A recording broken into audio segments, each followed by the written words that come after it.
नमस्कार दोस्तों, आप सभी का स्वागत है अपने चैनल एग्जामिट्यूट में। 22 नवंबर डेली करंट अफेयर की इस क्लास में मोस्ट इंपॉर्टेंट क्वेश्चन आपके लिए लेकर आए हैं। यहां से आपके एग्जाम में क्वेश्चन देखने को जरूर मिलेंगे। दोस्तों आखिरी तक बने रहिए हमारे साथ इस क्लास में। और आपने कितने क्वेश्चन के सही आंसर किए हैं हमें अपना स्कोर शेयर जरूर कीजिए। चलिए क्लास शुरू करते हैं।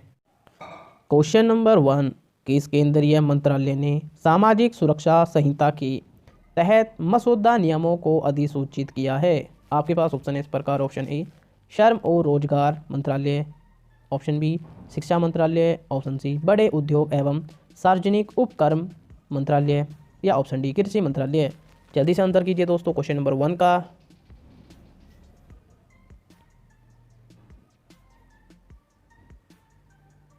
इसका सही आंसर है दोस्तों ऑप्शन ए श्रम और रोजगार मंत्रालय। डिटेल में जान लेते हैं इसके बारे में। केंद्रीय श्रम और रोजगार मंत्रालय ने हाल ही में सामाजिक सुरक्षा संहिता 2020 के तहत मसौदा नियमों को अधिसूचित किया है। नए नियमों के अनुसार असंगठित श्रमिक और प्लेटफॉर्म वर्कर आधार पंजीकरण द्वारा सरकारी पोर्टल पर स्वयं पंजीकरण सहित सामाजिक सुरक्षा लाभ प्राप्त कर सकते हैं। अगले क्वेश्चन की तरफ चलते हैं दोस्तों। क्वेश्चन नंबर 2, धरनी पोर्टल जिसे खबरों में देखा गया था किस राज्य सरकार द्वारा शुरू किया गया है? आपके पास ऑप्शन है इस प्रकार। Option A Andhra Pradesh, option B Telangana, option C Maharashtra, या ऑप्शन डी गुजरात। जल्दी से आंसर कीजिए दोस्तों क्वेश्चन नंबर 2 का।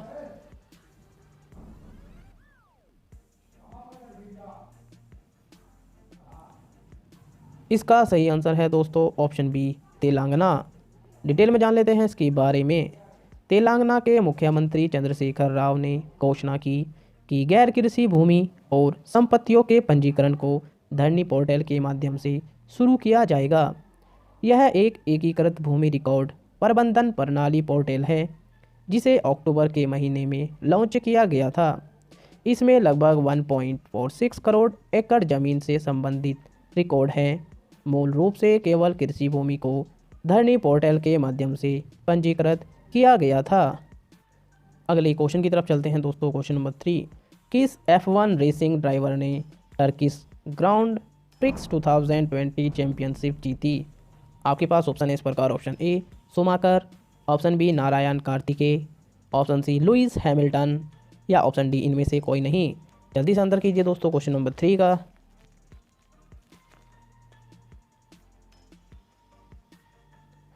इसका सही आंसर है दोस्तों option C Lewis Hamilton. Detail में जान लेते हैं इसके बारे में। British racing driver Lewis Hamilton ने हाल ही में टर्किश ग्रो प्री खिताब जीतने के बाद 7वां फार्मूला 1 विश्व खिताब हासिल किया है। इस जीत के साथ उन्होंने 7वें फार्मूला 1 विश्व खिताब के रिकॉर्ड की बराबरी की। अब तक के सबसे सफल फार्मूला 1 ड्राइवरों में से एक बन गए हैं। यह उनकी 94 करियर की जीत है। अगले क्वेश्चन की तरफ चलते हैं दोस्तों। Question number 4, reserve bank innovation hub का पहला अध्यक्ष किसे नियुक्त किया गया है? आपके पास ऑप्शन है इस प्रकार। Option A Amit Narang, option B Krishna Gopal Krishna, option C Amit Bansal, या ऑप्शन डी गीता आचार्य। जल्दी से आंसर कीजिए दोस्तों क्वेश्चन नंबर 4 का।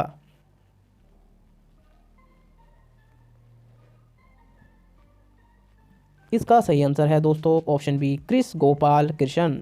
डिटेल में जान लेते हैं इनके बारे में। इन्फोसिस के पूर्व सह अध्यक्ष और सह संस्थापक कृष्ण गोपाल कृष्ण को 17 नवंबर 2020 को भारतीय रिजर्व बैंक द्वारा रिजर्व बैंक इनोवेशन हब के पहले अध्यक्ष के रूप में नियुक्त किया गया था। रिजर्व बैंक इनोवेशन हब का उद्देश्य वित्त क्षेत्रों में नवीन तकनीकों का उपयोग बढ़ाना है। यह हब इंक्यूबेशन और नई क्षमताओं के लिए एक केंद्र के रूप में कार्य करेगा जो अभिनव वित्तीय सेवाओं और उत्पादों को बढ़ाने में सहायता प्रदान करेगा। अगले क्वेश्चन की तरफ चलते हैं दोस्तों। क्वेश्चन नंबर 5, ए प्रॉमिस लैंड 17 नवंबर 2020 को प्रकाशित किसके संस्मरण का पहला संस्करण है? आपके पास ऑप्शन है इस प्रकार। Option A Narendra Modi, option B Barack Obama, option C Sonia Gandhi, या ऑप्शन डी डोनाल्ड ट्रंप। जल्दी से आंसर कीजिए दोस्तों क्वेश्चन नंबर 5 का।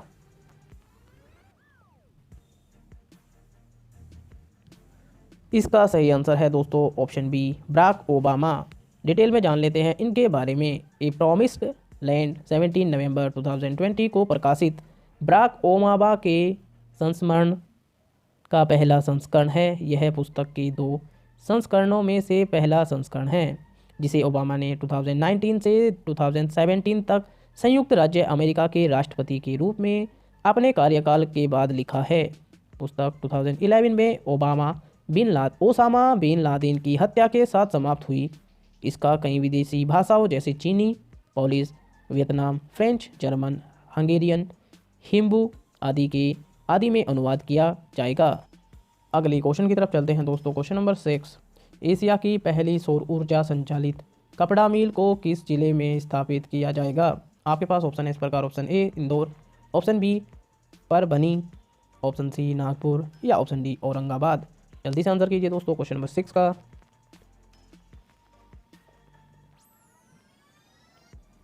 इसका सही आंसर है दोस्तों ऑप्शन बी परभनी। डिटेल में जान लेते हैं इसके बारे में। जय भवानी महिला सहकारी कपड़ा मिल के अध्यक्ष ने घोषणा की कि मिल जल्द ही सौर ऊर्जा पर संचालित होगी, जिससे यह एशिया में पहली सौर ऊर्जा सक्षम कपड़ा मिल बन जाएगी। यह महाराष्ट्र के परभनी जिले में स्थित है। यह 30 एकड़ भूमि में फैला हुआ है। कपास को कपड़े में संसाधित करता है और कपास की ओटाई, दबाने, बुनाई और कताई करता है। महाराष्ट्र का परभनी जिला राज्य में अग्रणी कपास उत्पादक जिला है। राज्य के अधिकांश किसान कपास उगाते हैं। अगले क्वेश्चन की तरफ चलते हैं दोस्तों। क्वेश्चन नंबर 7, किस भारतीय कंपनी ने कोविड-19 वैक्सीन कोवैक्सीन के तीसरे चरण का परीक्षण शुरू किया है? आपके पास ऑप्शन है इस प्रकार। Option A Bharat vaccine limited, option B Bharat drugs एव medicine, option C Bharat biotech या ऑप्शन डी इनमें से कोई नहीं। जल्दी से आंसर कीजिए दोस्तों क्वेश्चन नंबर 7 का।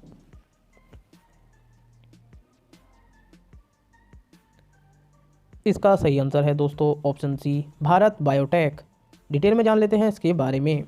भारत बायोटेक ने हाल ही में कोविड-19 वैक्सीन कोवैक्सीन के तीसरे चरण का परीक्षण शुरू किया है, जो भारत का पहला स्वदेशी कोविड-19 वैक्सीन कैंडिडेट है।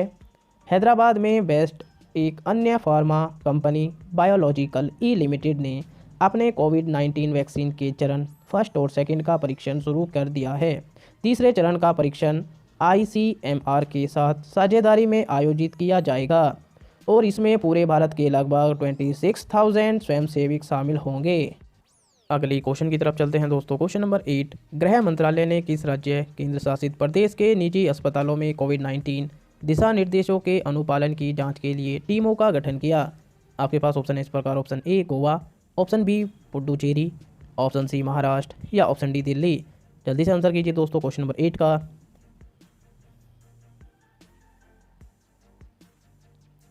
इसका सही आंसर है दोस्तों ऑप्शन डी दिल्ली। डिटेल में जान लेते हैं इसके बारे में। गृह मंत्रालय ने हाल ही में कहा कि कोविड-19 दिशा निर्देशों के अनुपालन की जांच के लिए बहु अनुशासनात्मक टीमों का गठन किया गया है। कोविड-19 रोगियों के परीक्षण और उपचार के लिए केंद्रीय स्वास्थ्य मंत्रालय द्वारा जारी निर्देशों के अनुपालन की स्थिति की जांच के लिए टीमें दिल्ली के सभी निजी अस्पतालों का दौरा करेगी। कोविड-19 के प्रसार को रोकने के लिए दिल्ली सरकार द्वारा जारी निर्देशों के अनुपालन की भी जांच करेगी।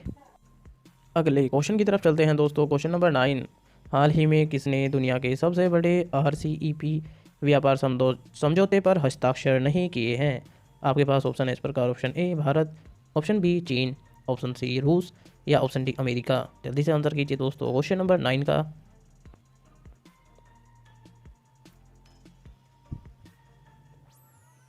इसका सही आंसर है दोस्तों ऑप्शन ए भारत। डिटेल में जान लेते हैं इसके बारे में।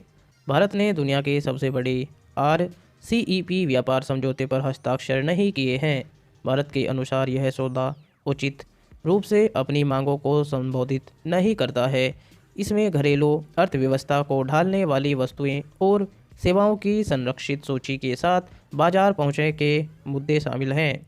भारत RCEP को विशेष रूप से उन देशों के लिए सबसे अनुकूल राष्ट्र दायित्व से बाहर करना चाहता था जिसके साथ सीमा विवाद था। अगले क्वेश्चन की तरफ चलते हैं दोस्तों। क्वेश्चन नंबर 10 लास्ट क्वेश्चन है दोस्तों। लीलावती पुरस्कार 2020 निम्न में से किसकी एक पहल है? आपके पास ऑप्शन है इस प्रकार। ऑप्शन ए भारतीय अंतरिक्ष अनुसंधान संगठन, ऑप्शन बी रक्षा अनुसंधान और विकास संगठन, ऑप्शन सी पर्यावरण मंत्रालय, या ऑप्शन डी अखिल भारतीय तकनीकी शिक्षा परिषद। दोस्तों आप सभी को पता है क्वेश्चन ऑफ द डे का आंसर आपको कमेंट बॉक्स में करना होता है। आपने कितने क्वेश्चन के सही आंसर किए हैं हमें अपना स्कोर शेयर जरूर कीजिए। दोस्तों अगर आपको हमारी वीडियो पसंद आ रही है तो लाइक कीजिए, शेयर कीजिए और चैनल को सब्सक्राइब करना न भूलें। बने रहिए हमारे साथ। जय हिंद, धन्यवाद।